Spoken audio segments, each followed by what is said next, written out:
रहमान। सबसे पहले मैं यहाँ पे आए हुए मीडिया के हमारे तमाम जर्नलिस्ट, तमाम मेंबर्स का शुक्रिया अदा करना चाहूँगा कि वो आज सारे यहाँ पे आए।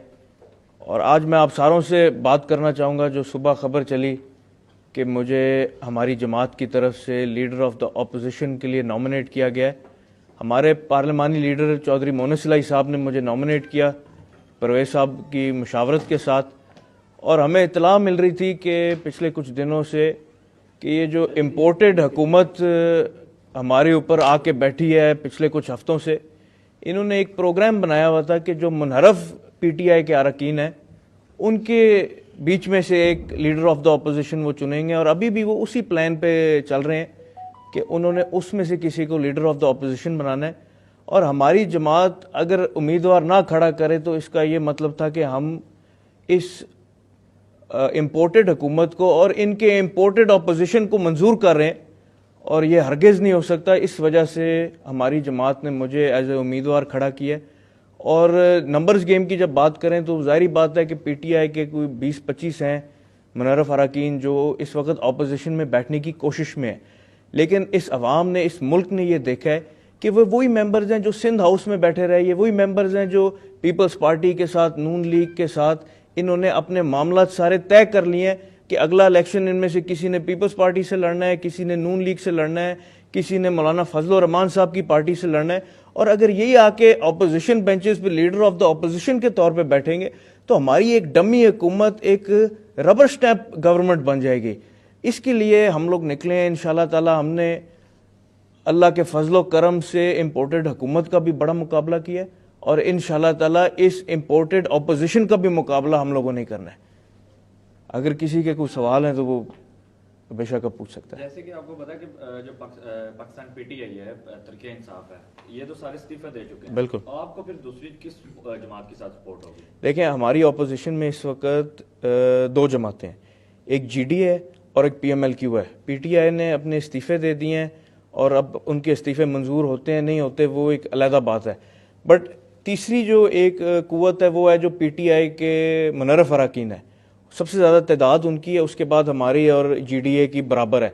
हम भी 3 मेंबर हैं अपोजिशन में, जीडीए भी 3 मेंबर हैं। और बलूचिस्तान अवामी पार्टी के एक मेंबर हैं जिन्होंने साथ नहीं दिया था, वो अपोजिशन में इमरान खान साहब के साथ रह गए। इसी तरह हमारी पार्टी में भी जब ये बात चल रही थी कि फैसला होना है या फैसला कब होना है, अक्सर ये कहा जाता था कि 5 लोगों की जमात है, इनको 3-4 हफ्ते मुशावरत में क्यों लग रहे हैं। वो हमें इसलिए लग रहे थे क्योंकि हमारी जमात में भी इख्तलाफ था। 2 मेंबर थे, मैं और मोनस इलाही साहब, जिन्होंने कहा था कि हमने पाकिस्तान तहरीक इंसाफ के साथ रहना है, हमने इमरान खान साहब के साथ रहना है। और 2 मेंबर्स थे जो दूसरी साइड पर जाना चाह रहे थे।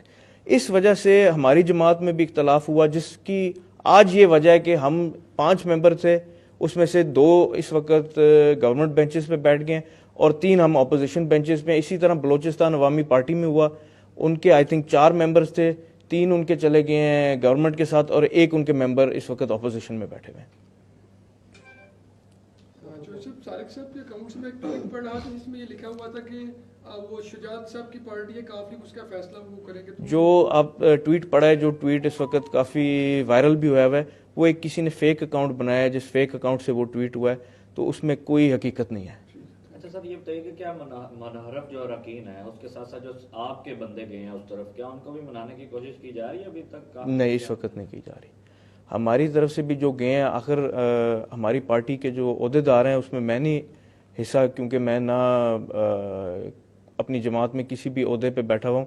मैं MNA ज़रूर हूँ, बट हमारी जमात की लीडरशिप, जिस तरह शुजात साहब प्रेसिडेंट हैं, तारिक बशीर चीमा जनरल सेक्रेटरी थे, और बाकी हमारे ओहदेदार हैं पार्टी के अंदर, वो आपस में बैठ के फैसला करेंगे कि अगला रायमल क्या होएगा इस सारे के ऊपर।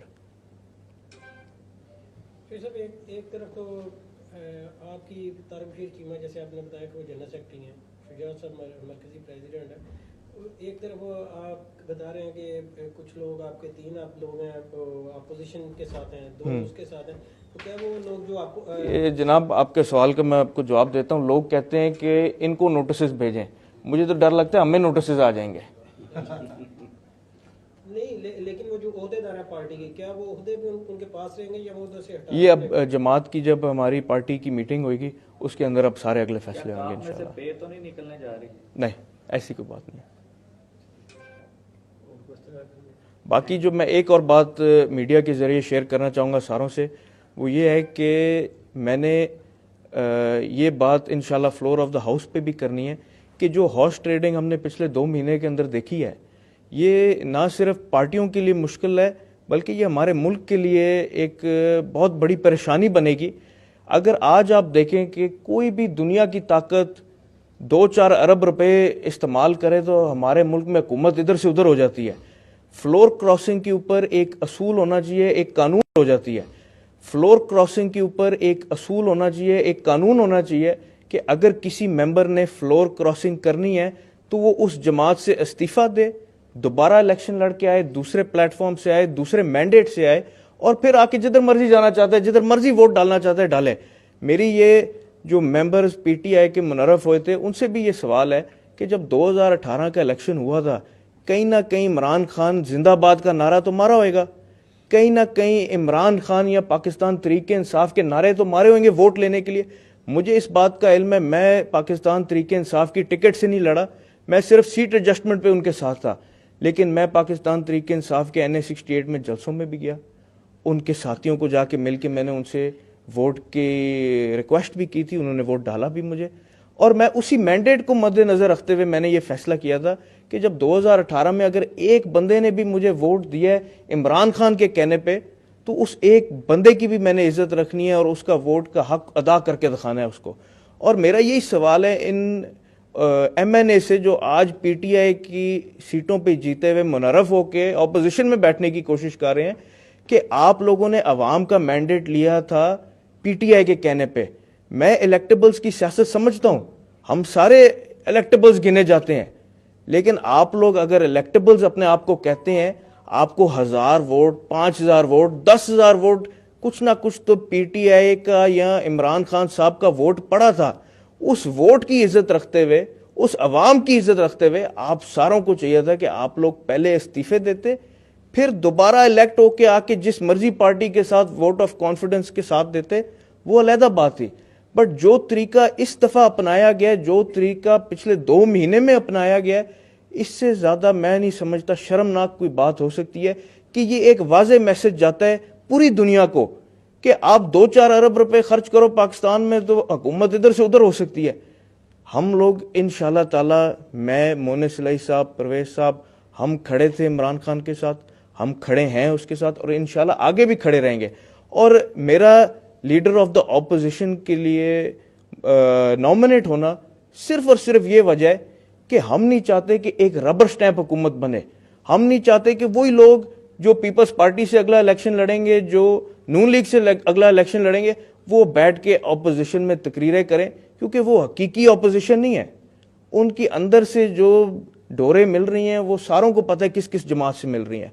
इंशाल्लाह ताला मुकाबला करेंगे, डट के करेंगे।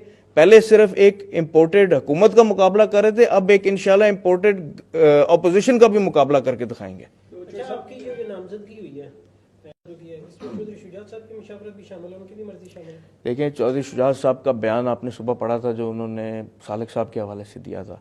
उसके बाद हमारी जो नेशनल असेंबली है उसमें हमारे पार्लिमानी लीडर हैं चौधरी मोनिस इलाही साहब, और उन्होंने ही मुझे नॉमिनेट किया था as leader of the opposition, और उन्होंने पार्टी को इत्माद में लेके किया होगा, वरना वो ना करते। तो चेयर साहब, अभी जो हालात हैं पाकिस्तान के, जैसा देख रहे हैं हम सियासत की तरफ जा रही है, सियासत का जो हालात है, अब पूरी दुनिया में जंग सही बन रही है हमारी पाकिस्तान की, तो आप क्या समझते हैं हमारी सियासत कहाँ किधर जा रही है, हमारा मुल्क जो है?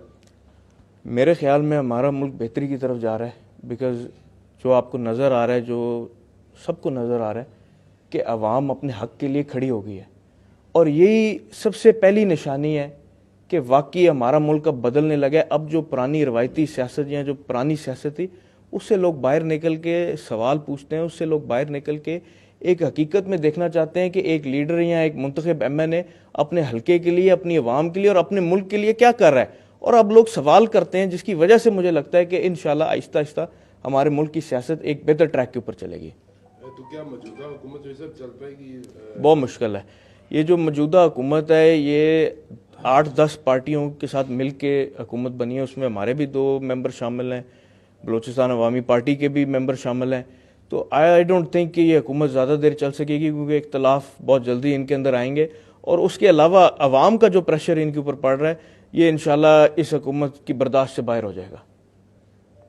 आप अपोजिशन लीडर अल्लाह करे बन जाते हैं तो आपकी पहली तरजीहात क्या होंगी? मैंने जो बात की, मेरी सबसे पहले कोशिश ये होगी कि ऐसी लेजिस्लेशन होए जिसमें फ्लोर क्रॉसिंग पे कम्प्लीटली बैन लग सके, कि अगर आपने अपना मैंडेट बदलना है, अगर आपने अपनी चॉइस बदलनी है, तो आप अवाम के मैंडेट को दोबारा हासिल करके वापस आएँ और अपनी चॉइस बदलें।